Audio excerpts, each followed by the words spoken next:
Another month, another giveaway. I asked you guys to send me your ultimate FIFA squads filled with the best players and cards that you've ever used from any FIFA in history. I picked my top 10 favorite squads with some great players and nostalgic stories, and of course the winner will be getting a $30 gift card. Unfortunately, there isn't a true number one squad, as my team is obviously the best. That Aramenka Doumbia duo was so good, I made a video about them.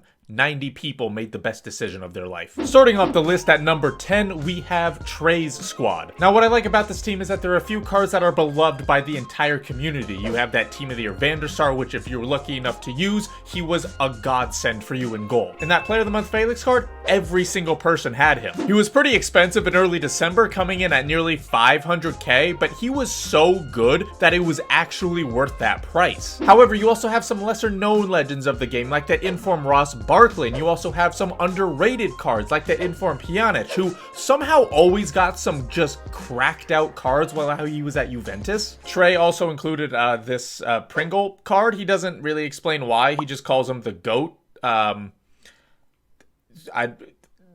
Moving on. At number 9, we are looking at Elias's team, and honestly, this squad made it specifically for my own biases. I'm not gonna lie. You got Lacazette, Dembele, Matuidi, Pogba, Kurzawa, Smalling, Totti, Guarin, Tevez, Chiellini. I mean, my God. All of these guys, while overpowered, probably don't make the FIFA community's S tier in terms of cards, but for me personally, they at the very least make my A tier, at least just from like an emotional perspective. Also, if you think your favorite FIFA card had better long shots than that Inform Guarin, you're wrong. Just like objectively, you're wrong. Moving on to the number 8 team in the list, we have the King's team. Now, there are a lot of recent players on here, but this squad had to make the list for one reason and one reason only.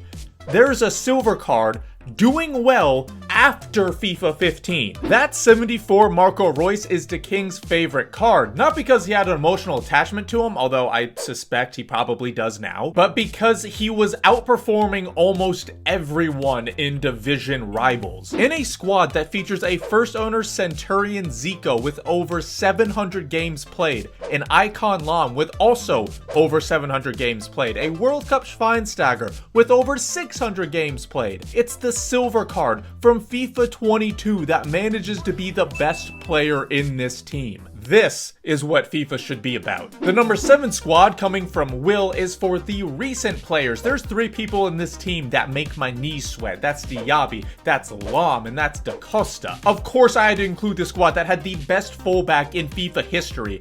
Lam? Trophy Icons Lam? Get out of here. I feel bad for those of you who never tried him because he was never a victim of the 2 tackle tacks. I swear to God, it's like he put Gorilla Glue on his cleats before every single match. Diaby terrified us for months, even with that 3-star weak foot, and that Da Costa is a great throwback to when he had one of the seasons of his life and then just fell off the face of the earth for some reason. Now, before we move on, Benini?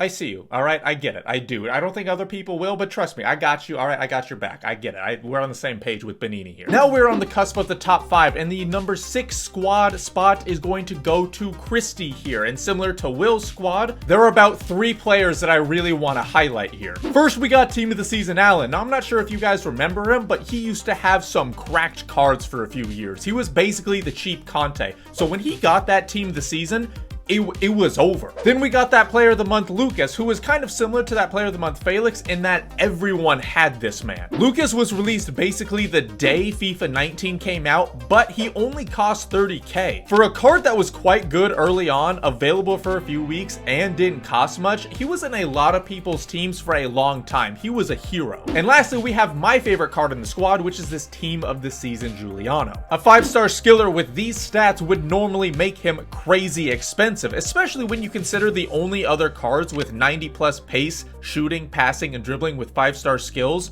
were these guys. Team of the Season Giuliano was nearly on the same level as Dembele, Neymar, Ronaldo, but because he played in the Russian league, he was only about 150k.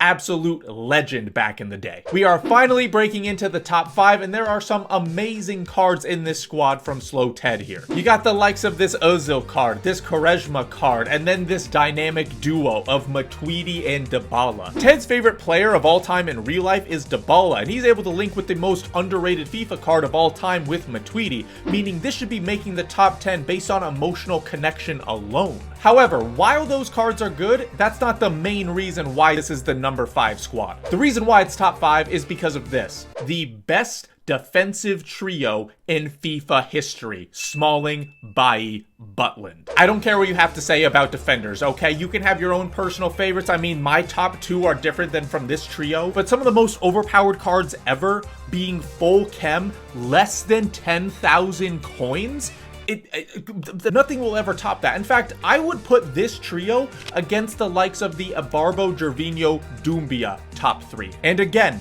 that's what FIFA should be about. Now on to the number 4 squad, where we're looking at Kiko Hunch's team. Now what I like about this team is that it's a lot of throwback cards, right? You got the Mayuka, the Kelvin, the Felipe Santana, the Morales card, who is quoted as saying being the most agile player that he's ever used. Hell, you even got one of the best long shot takers with this Hernandez card, who was basically the original Chalhanoglu with the 5-star weak foot and the 90+ long shots and shot power. Now you could ask, if this is such a great squad, why is it not top 3? Well, there's a simple answer, and it's a pretty petty one too, but it's my video, so I make the rules. You see that little card in goal right there? That Diego Alves?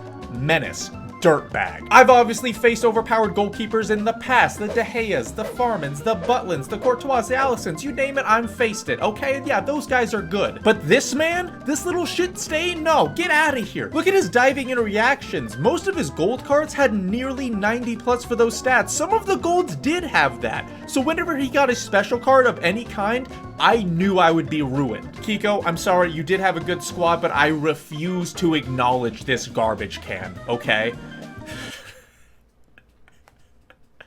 This is fun. This is good. All right, now we're moving on to the heavy hitters. The top 3 squads in the video. Number 3 coming from Lansa. I absolutely love this team because the majority of the players are just gold cards. I guarantee that all of them could hold their own against the meta cards of today. You think Team of the Year Mbappe has a chance against Smalling and Anua?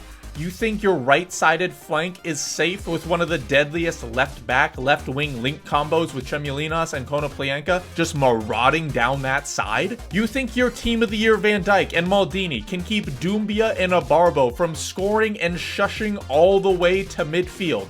Absolutely not. You'll need your entire starting 11 just to mark those specific guys, but even if you somehow do that, you'll leave Thiago, who will skill, hit a banger on you, and then dab on you. Your team will cease to exist. There will be nothing left, physically, mentally, or emotionally. And knowing Lansa, he will relish in that. The dude loves to wind people up. Now, coming in as the runner-up, the number 2 squad on this list is Ali. He features some of the most meta players of all time, with Kleiber, Smalling, Renato Sanchez, Shikawi, Conte, the sweatiest attacking trio in FIFA history, Kent, Jorginho, Kapembe. All of these guys are giving me swamp ass right now. But this team is more than just sweat. He has a few cards that he personally found meta, like this Mahrez card, the Daniel Vaz card, the Casillas. Even a silver made the squad with that left back Enrico Henry. However, the card that stands alone above all of those guys is that Rodrigo card. Apparently for Ali, this Rodrigo card was better than all of the other meta cards in just the history of the game. Rodrigo, as Ali calls them,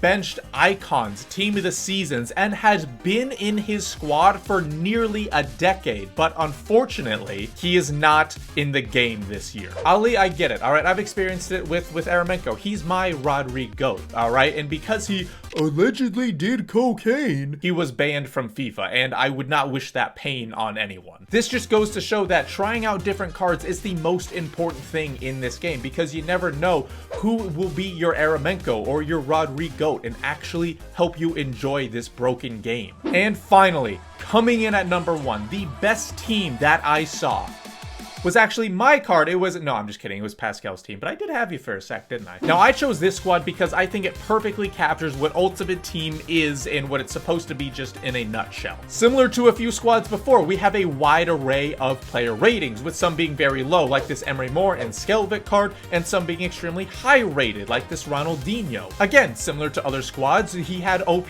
players that everyone loved, like this Doumbia and this Shikawi card, but he also had cards that were personal to him, like this Inform Inform Kondreva, an Alexandro card that played over 1,300 games for him. And I thought I liked Sandro. He should take my kit, honestly. But what sets Pascal's team apart, at least in my opinion, is the fact that all of these players span across a literal decade. You have players from FIFA 14 like Julian Draxler, all the way to FC 24 with this Rio Ferdinand. He has great stories and memories spanning across all of these games too, like from packing Team of the Year Modric, who was the first 99 overall Team of the Year card, and then this icon Rui Costa, who was, as he correctly put it, the first icon SBC in FIFA history, and probably the first icon SBC most of us completed back in FIFA 18. He even has screenshots of players spanning, again, multiple FIFAs and multiple game modes, like the World Cup game mode that Blanc has played in. I genuinely love seeing things like this because it shows me what FIFA can be, even in the current state that it is in. And for all of those reasons, that is why Pascal is getting first place for his squad,